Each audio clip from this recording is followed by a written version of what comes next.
औरंगजेबाची कबर महाराष्ट्रामध्ये नसावी असं भाजपचे नेते आणि मंत्री नितेश राणे यांनी म्हटले। एक दिवस औरंगजेबाची कबर हटवली जाईल असंही राणे म्हणाले। 2 दिवसांपूर्वी नवनीत राणांनी औरंगजेबाची कबर हटवण्याची मागणी केली होती। येत्या काळामध्ये भाजप औरंगजेबाच्या कबरीविरोधात जन आंदोलन छेडण्याची शक्यता निर्माण झाली आहे। नहीं, मैं नहीं मानता, बिल्कुल नहीं, मैं बिल्कुल क्रूर शासन नहीं मानता, मैं बिल्कुल क्रूर शासन नहीं मानता, मैं बिल्कुल क्रूर शासन नहीं मानता। मुघल बादशाह औरंगजेबाच्या कौतुकाचे दोहे गाऊन अबू आझमीनी नवा वाद ओढून घेतलेला असतानाच आता भाजप नेत्यांनी नवी मोहीम सुरू केली आहे। औरंगजेबाची संभाजीनगर मधील कबर उखडून टाकली पाहिजे अशी भूमिका भाजप नेते जाहीरपणे मांडू लागले आहेत। 2 दिवसांपूर्वी अमरावतीच्या भाजप नेत्या नवनीत राणा यांनी औरंगजेबाची कबर उखडून फेकून दिली पाहिजे अशी मागणी केली आहे कि तुम्हारे बाप ने हमारे भगवान के साथ, संभाजी महाराज के साथ क्या किया था।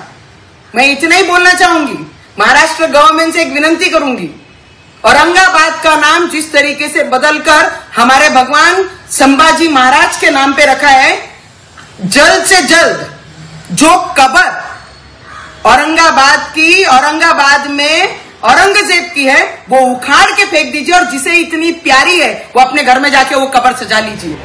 नवनीत राणांनी ही मागणी करून 24 तास होत नाही तोच भाजपचे मत्स्य आणि बंदरे विकास मंत्री नितेश राणे यांनी ही औरंगजेबाची कबर एक दिवस हटवली जाईल असं सांगितलं।